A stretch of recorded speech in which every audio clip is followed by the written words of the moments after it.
Up on the desk today, we have a Game Boy Advance. Game Boy Advance SP, in fact. Look at that folding action. But you might be able to tell what's wrong with it. There is a lovely line here, and if we turn it on, you might be able to see it a bit better. Can we angle it? There's also a dirty line right there. So let's see if we can go about fixing this in some way, shall we? Let's just zoom out a little bit, make sure you can see what I'm doing. What I'm going to do first is I'm going to get out a tri-wing and a Phillips head. We are going to undo the battery door. Put that there.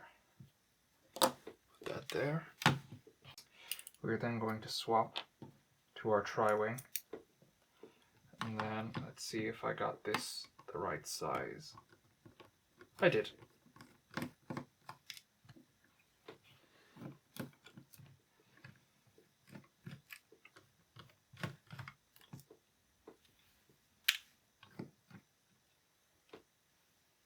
If you're wondering where I'm putting these screws, I just have a little ice cube tray off to the side, just off camera here. And yeah, each individual little cube segment is where I put my different screws. So now we have the back unscrewed, so we can just take it off. There is a couple Phillips head screws holding down this motherboard. I see hair or corrosion, or perhaps both, on the power switch. Let's see if I can get a view of that going on here. Yeah, right here. There's some kind of build-up of stuff. Around the link ports too. Wow. Bit of corrosion down here on the, what I assume is a ground point of some description. Just here, just bits of green. But yeah. Let's zoom back out. Dial in the focus again to about here. And let's get back to work.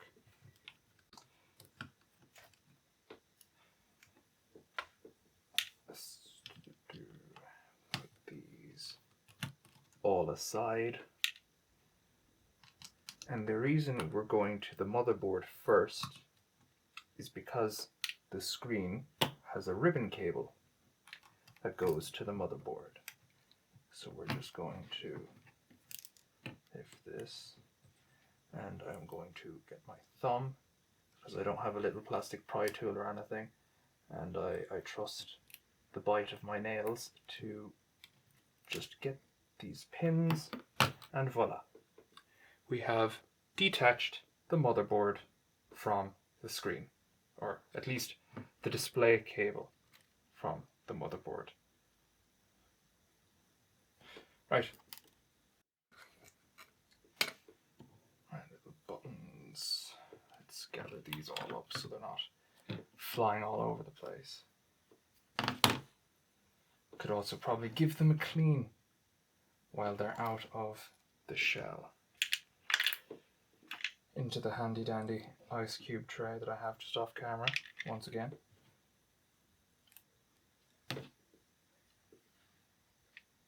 Right, and we can put this aside.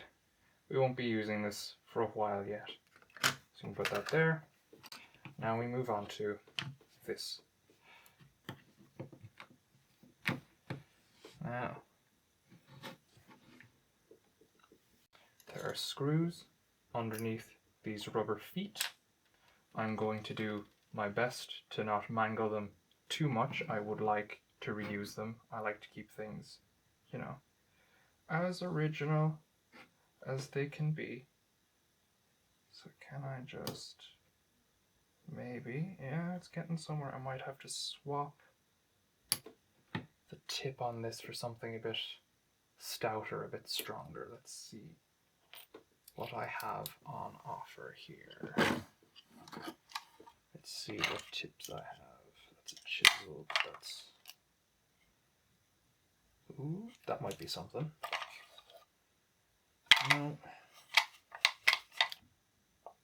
And, okay.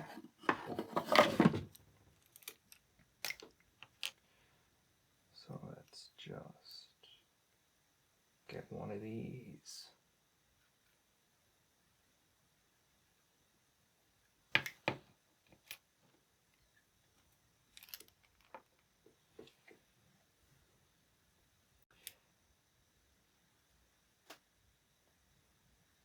Comes to a less fine point.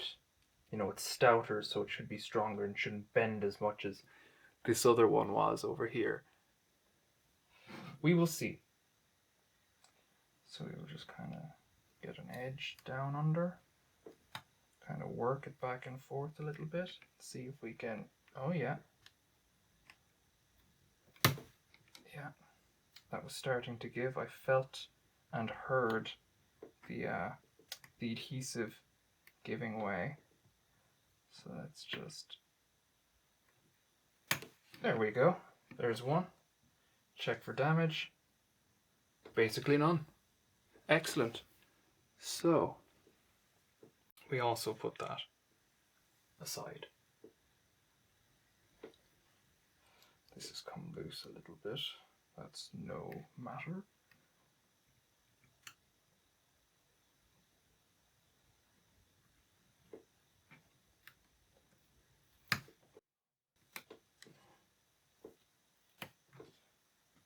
Now, you don't want to put too much muscle into them if the adhesive isn't giving, because you can imagine if you put all that power in and all of a sudden it gives, you're going to have a little rubber circle flown to some unknown corner of the room you're in. Heck, maybe even the next room, who knows. But with this, we can get our tri-wing, which is this bit, and we can continue with our disassembly. I'm not used to this. I'm left-handed, and in order to not block the camera view, I'm using my right hand, which is, well, it's different, we'll say.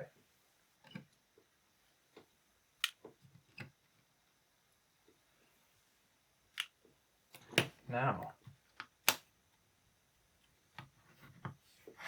with the screws undone, we can simply lift off this top piece, put that there, and now the screen will just come out.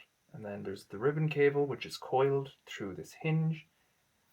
We need to, oh yes, I got a bit ahead of myself. There's a tiny little screw holding on part of the hinge cover that we also have to undo in order to get easier access to taking out this ribbon cable. As I said, I got a little bit ahead of myself there, you know, caught up in the process, skipped a step, but no harm, no foul. Just a quick little detour, and we feed the ribbon cable back up through the slot, back up into here, and the screen has come out. Now that's all well and good. I've taken the screen out, but what do I do now? Well, I have a second screen. Because this whole time I have had a second Game Boy Advance. Yes, through the magic of buying two of them. Now, through the magic of buying an IPS upgrade kit for this screen, I have the original screen kept on hand just as a spare in case anything happens to this. I can put it back in and not be Game Boyless. However, I found this second one, thought, hey, broken screen, I have a working one. Why not,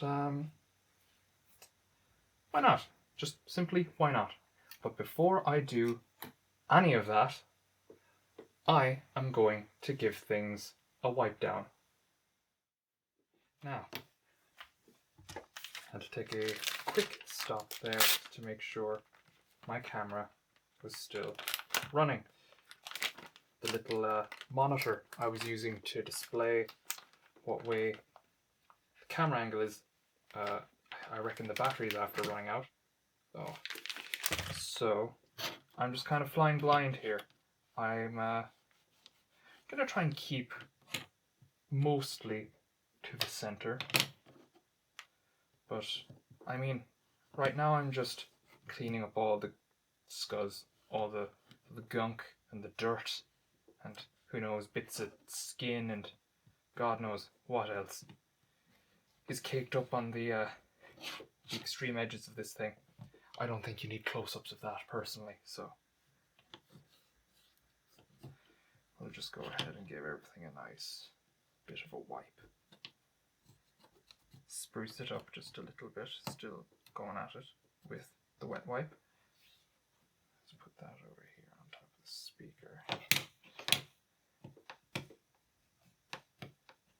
And maybe, you know, a warm water bath with perhaps, you know, a little bit of soap or some other cleaning solution would be a lot quicker, a lot faster, get things a lot cleaner. But, I mean, a wet wipe does the job quite well. Yeah, that is looking a mighty sight cleaner, especially around these edges where things can kind of get in, but they're not so easy to get out again.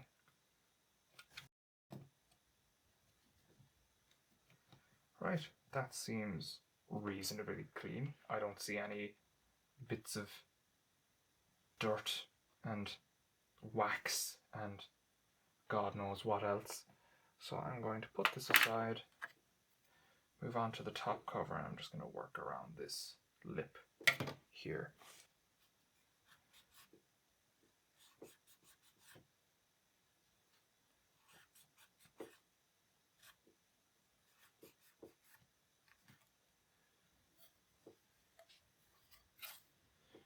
Right.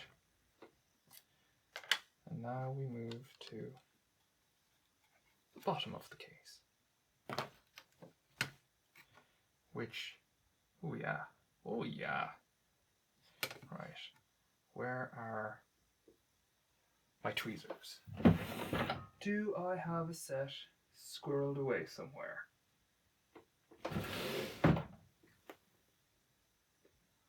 Yes. Yes, I do. Oh, hang on. Let me do this right-handed.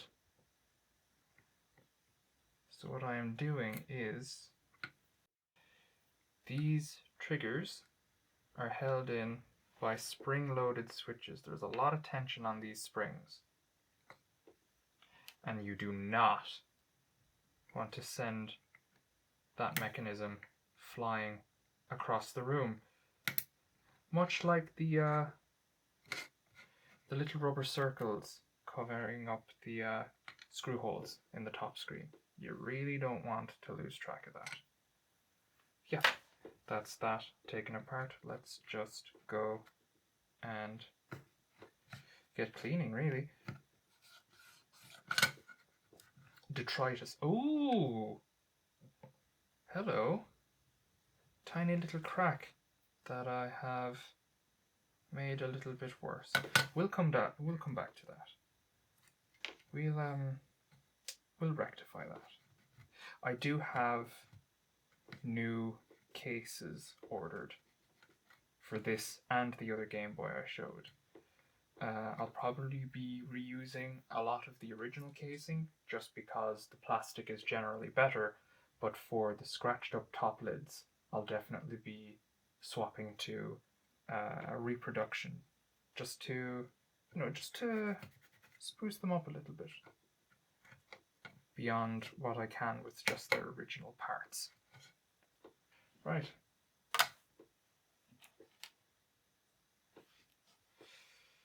And then don't forget your trigger buttons. Sorry, I need to be doing this right-handed, don't I?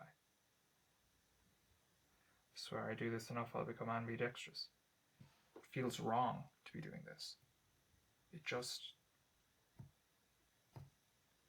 doesn't feel as intuitive. I suppose that's the different levels of fine motor control on display between a dominant hand and the non-dominant hand. Right. Okay, what else? The edges of the battery cover. I suppose we can inspect this very quickly for any cracks or damage. There's none, which is good news. Very, very good news.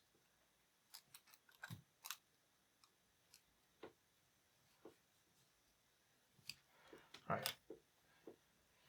Next, I suppose we look at the main board. Now this is from a Game Boy Advance. That does work. You know, I showed it booting, it reads games and the like. However, I am still a little concerned about the corrosion, especially whatever this stuff is around the power switch. Is it hair? Is it dust and wax all mixed into an unholy soup? Couldn't tell you.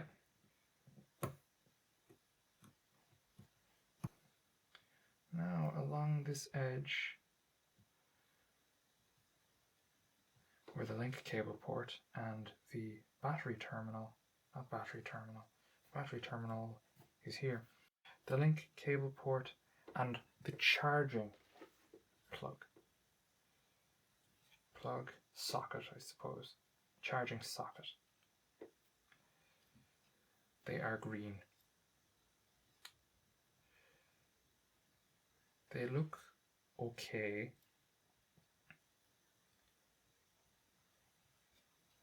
But they don't look very good. That's alright. I will be swapping this charging point socket, charging socket, for USB-C.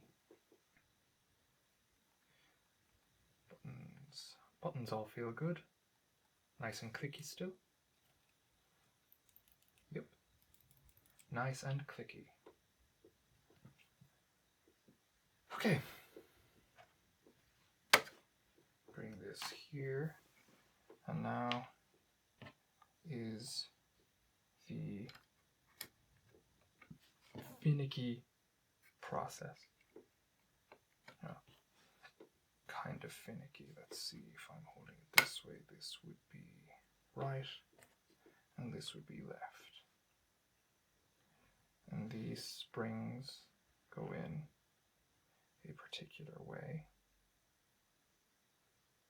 There is a flattened side to them. Here.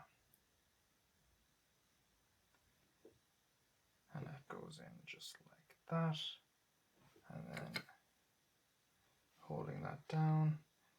I know I'm blocking this, I'm sorry, but for things that need a bit of, you know, precision, I just simply can't do it with my right hand. I'm just not built that way.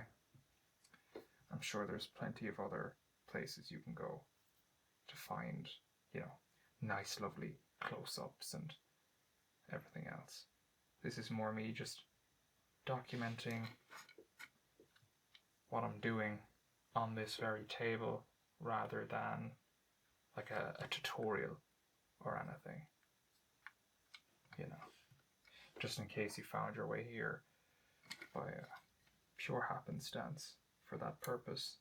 I'm afraid this isn't quite the video you might be looking for. And we click. How do they feel? They feel fine. How do they look? They look clean, which is good. That is what we wanted. We wanted a clean, nice looking Now, let's do the thing we came here to do, shall we? Let's get this old broken screen out of here. Put it in there for now.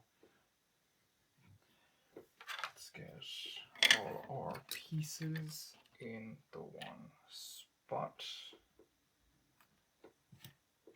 Let's make sure to not forget about these buttons and sliders before we start patching things up and back together again. Let's just press fit. Is it keyed? Does it only go on one way round? Perhaps. Oh, it's because I'm putting it on the wrong post. Silly me.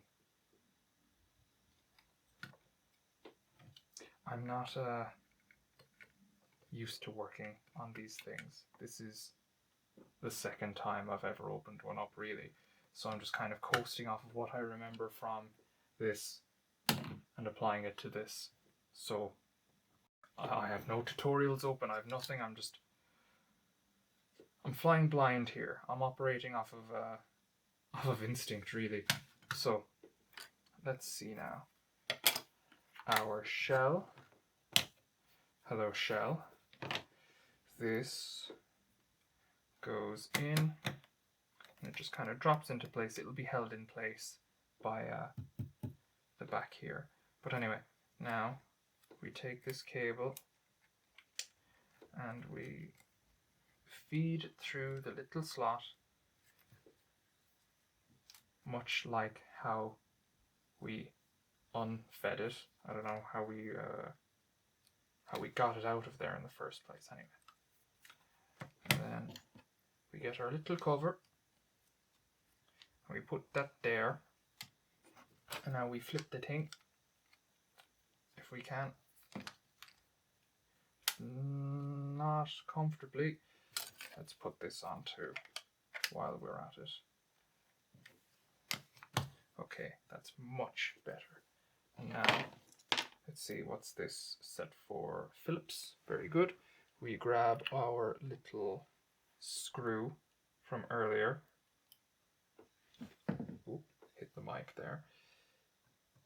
We line it up, and then instead of going to screw it in immediately, we actually, let's see if I can find it. No, I can't. Well, I would have said we actually try to screw in leftways, so you can kind of hear and feel a little click. That is you finding the original thread, but there we go. It was just very subtle, and I was missing it through this big long screwdriver. Now, okay, that is our little hinge cover reapplied. That's not looking so bad, is it? So now we can, I suppose, it would be clever to try and, before buttoning everything up fully with all the screws and whatnot, it would probably be wise to plug over everything together. Go on, shite in it. There we go. Oh, there we go. And click one. We'll see. I'll try not to kink the cable more than it already is. Ooh. Not very clean. I'll probably come back and redo that when the pressure of having a camera watching everything I'm doing isn't present. But yeah, we will just quickly kind of press fit everything back together. We won't worry about screws, we won't worry about any of that. Make sure our different bits are lining up. Are they lining up? Not quite. Why? My switch is in the wrong position. That's why, my power switch. Now, everything is placed back together nicely. Battery, ooh, battery in, and holding this thing together with my fingers, we will just very, very quickly see, yep, that's a Game Boy. The front light is on, it's nice and clear. Let's see, does it still read cards? Let's just pop in a flash cart of some description. No. Okay. There it is. There's the Nintendo logo. That means it can read something. There's Easy Flash. And there's my menu. I'm happy with that. It can read an interface with cartridges. Very, very good. Now, take the battery out. And let's start putting this thing back together fully. So I have my 3 little screws that hold in the motherboard. So we're going to do that. To the left till I hear and feel a click.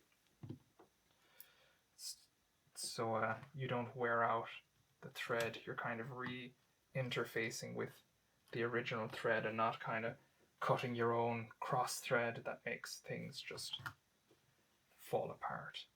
Not ideal to do. You can get away with maybe doing it once, but it's literally like 1 second of rotating to the left before you rotate right. So really, it's worth it. It's worth putting in that little time investment. Oh yes, I need to glue this. Alright, let's try this again. So, my camera died while I was shooting, and I've lost the footage from basically me noticing the buttons being missing to putting them back, putting in these little rubber screw covers / resting points for the Game Boy hinge, and actually turning it on and testing. So I know this works. Let's just get that